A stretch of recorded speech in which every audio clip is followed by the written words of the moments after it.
নমস্কার বন্ধুরা, আমি সমর্পিতা পুরকাইত আবার একটা নতুন রেসিপি নিয়ে চলে এসেছি।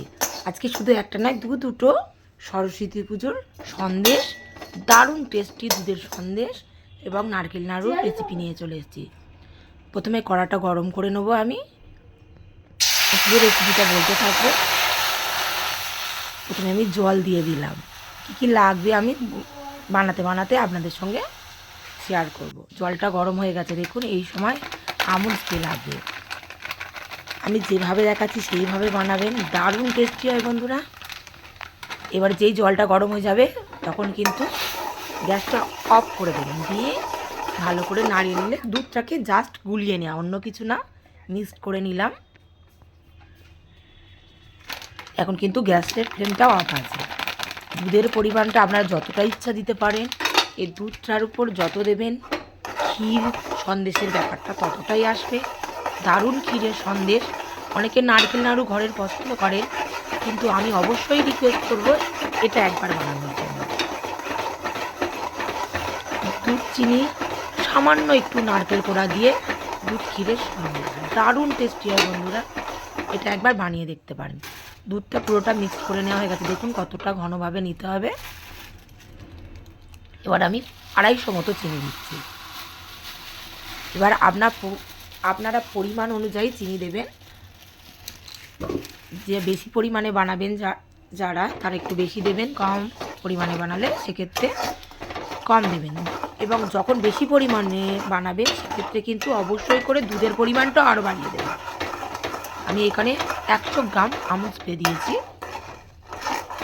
আর 250 গ্রাম চিনি দিয়েছি। যারা বেশি চিনি পছন্দ করেন, একটু শক্ত, এটা নরম পাকের অতি নরম ক্ষীর বানিয়েছি, ক্ষীরের সন্দেশ, তাই আমি চিনিটা কম দিচ্ছি। ওই ক্ষেত্রে আপনারা 500 চিনি দেবেন। এবার দেখুন আমি কিছুটা নারকেলের কিন্তু খুব মিহি অংশটা দিলে একটু বেছে বেছে আমি দিচ্ছি। দেখুন নারকেল নাড়ুতে যেমন যে কোনো একটু বড় কোড়া হলে অসুবিধা হয় না, এটা একটু মিহি কোড়াটা হলে ভালো হয়। আর এটা পুরোটাই কিন্তু খুব একটু কষ্ট লাগে বানাতে, কিন্তু দারুণ হয়। বহু পুরানো, এটা আমার মায়ের রেসিপি, বহু বছর ধরে আমি বানিয়ে যাচ্ছি। প্রতি বছর সরস্বতী পুজো আমার বাড়িতে আমি বানাই। এবার আমি নারকেল দিয়ে দিলাম ওর মধ্যে, দেখুন। এবার আমি কিন্তু গ্যাসটাকে জেলে দিয়েছি। এই মেন কিন্তু এই নাড়াটা কন্টিনিউ নাড়তে হবে, কিন্তু এইভাবেও নাড়লে হবে না, সেটা আমি বলে দিচ্ছি।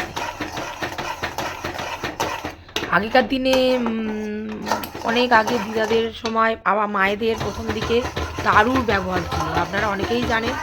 আমার তারু নেই, ওই জিনিসটা হলে খুবই ভালো হয়। যদি আপনাদের বাড়িতে না থাকে সেক্ষেত্রে আমি আমার পিতলের ঠাকুরের, আমার বিয়ের চামচ রয়েছে, সেটাই আমি ঠাকুরের ভোগ রান্নায় ব্যবহার করি। সেই চামচ দিয়ে পরবর্তী সময় আমি ওটাকে ব্যবহার করেছি।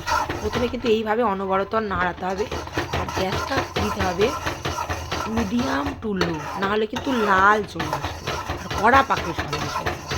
অন্য কিছু না বন্ধুরা, এইভাবে বানাবেন, দারুণ টেস্ট। দেখুন এই হাতা দিয়ে এইভাবে অনবরত করতে হবে, কিন্তু তাহলে কী হবে, সন্দেশটা নারকেলটা পুরো বাটার মতো হয়ে যাবে। ওইভাবে ওই পিছনটা দিয়ে আমি দেখাচ্ছি, পিছনটা দিয়ে ওইভাবে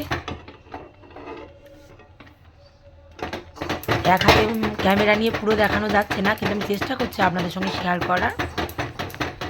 এভাবে অনবরত কিন্তু সাইডের ওভাবে ঘষতে হবে, দেখুন প্রেশার দিয়ে হাতে।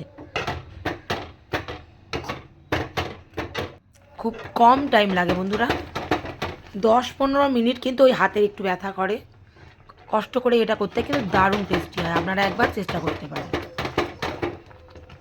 আজকে কিন্তু এরপরে আরও একটা রেসিপি আছে। অনেকেই চিনি অ্যাভয়েড করে থাকেন আপনারা, অনেকেই অ্যাভয়েড চিনি, সেই ক্ষেত্রে গুড় দিয়ে কিভাবে বানাবেন আজকের এই রেসিপিটা আমি দেখিয়েছি। এইভাবে আস্তে আস্তে ওটা কিন্তু শুকনো হতে থাকছে, ভালো করে দেখুন। পুরো শুকনো করবেন না, একটু মাঝারি থাকতে ওটা কিন্তু কমপ্লিট হয়ে যাবে। কিন্তু অনবরত ওইভাবে ওটাকে কেমন এসছে দেখুন আপনারা, সুন্দর একটা। আর যে এলাচটা আমি প্রথমে ভেজে রেখেছিলাম ওটাকে হালকা ক্র্যাশ করে আমি এর মধ্যে দিয়ে দিয়েছি, সুন্দর একটা ফ্লেভার আসাতে, দারুণ একটা ফ্লেভার নিয়ে আসে। এলাচটা প্রথমেই দেখেছি আপনাদেরকে ভেজে নিয়েছিলাম, নিয়ে ওটাকে আমি সাইড করে রেখে দিয়েছিলাম, ওটাকে দিয়ে দিয়েছি এর মধ্যে।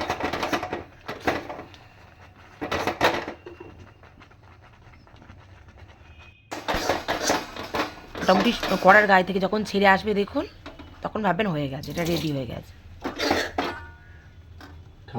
আমি দেখুন এটা রেডি হয়ে গেছে, এটা নামিয়ে নেবো। এবার নারকেল নাড়ুতে যাবো, চলুন। নারকেল নাড়ুর জন্য একটু বড় টুকরো নারকেল আছে, কোড়ানো নারকেল, কোনো অসুবিধা নেই। নারকেল নাড়ুটা একটু বেশি পরিমাণে বানাবো, ওই কড়াইয়ের মধ্যেই বানানো যায়, কোনো অসুবিধা। এর জন্য কড়া আলাদা করে পরিষ্কার করতে হবে না। ওর মধ্যেই প্রথমেই কড়াটা একটু গরম হলে তার মধ্যেই নারকেলগুলো দিয়ে দেব, দিয়ে একটু নাড়িয়ে নিলাম। বাকি সব নারকেলটাই এর মধ্যে আমি দিয়ে দেব।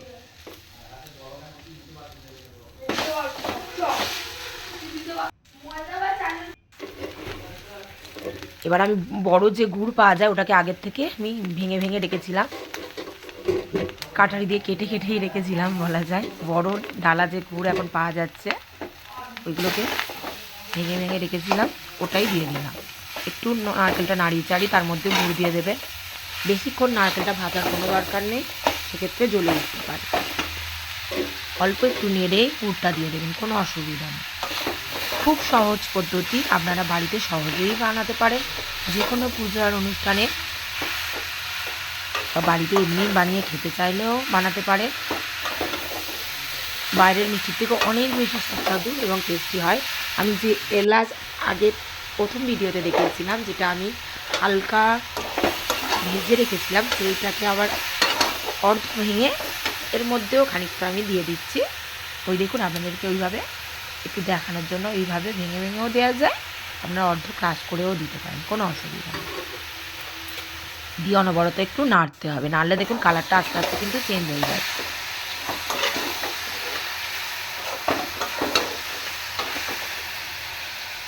আমি যেহেতু একাই ভিডিও করি তাই একটু কড়াটা সরে সরে যাচ্ছে, কিছু মনে করবেন না।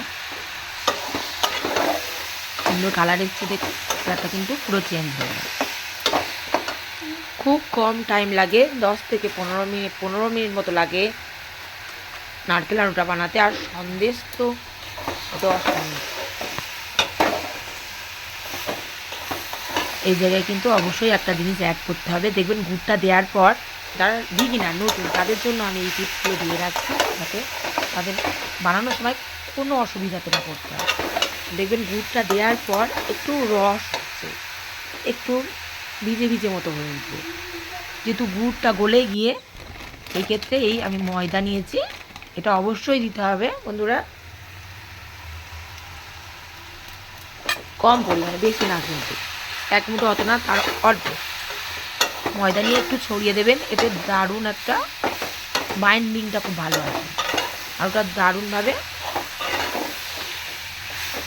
বাচ্চাকে দিলেও গোল করে দেবে। আমার ছেলে সব করে দিয়েছিল, আমারগুলো দুজনেই করছিলাম, বাবু বেশি তাড়াতাড়ি করে দিয়েছে। এটা কিন্তু ওই কাঁচা ময়দাটা দেওয়ার পর 2-3 মিনিট একটু কিন্তু ভাজা ভাজা করে নিতে হবে, নাহলে কাঁচা গন্ধটা থেকে যাবে। ওই কাঁচা গন্ধটুকু চলে যাওয়া পর্যন্ত একটু ভেজে নিতে হবে। রেডি হয়ে গেছে, দেখুন কি সুন্দর কালার এসছে, দেখিয়ে দিচ্ছি দেখুন কাছতে। অবশ্যই একবার চেষ্টা করবেন।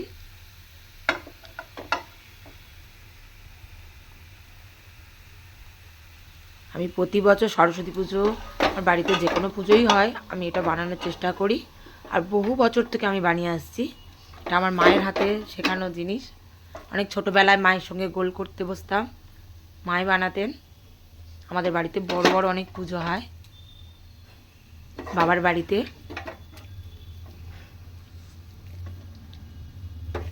প্রতিষ্ঠা পুজো, লক্ষ্মীনারায়ণ প্রতিষ্ঠা করা রয়েছে,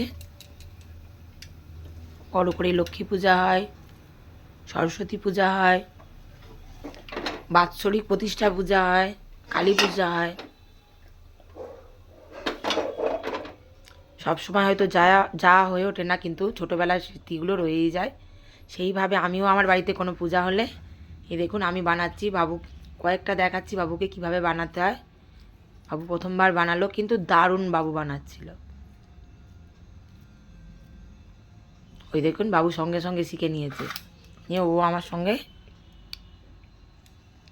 পটপট করে বানিয়ে দিচ্ছিল।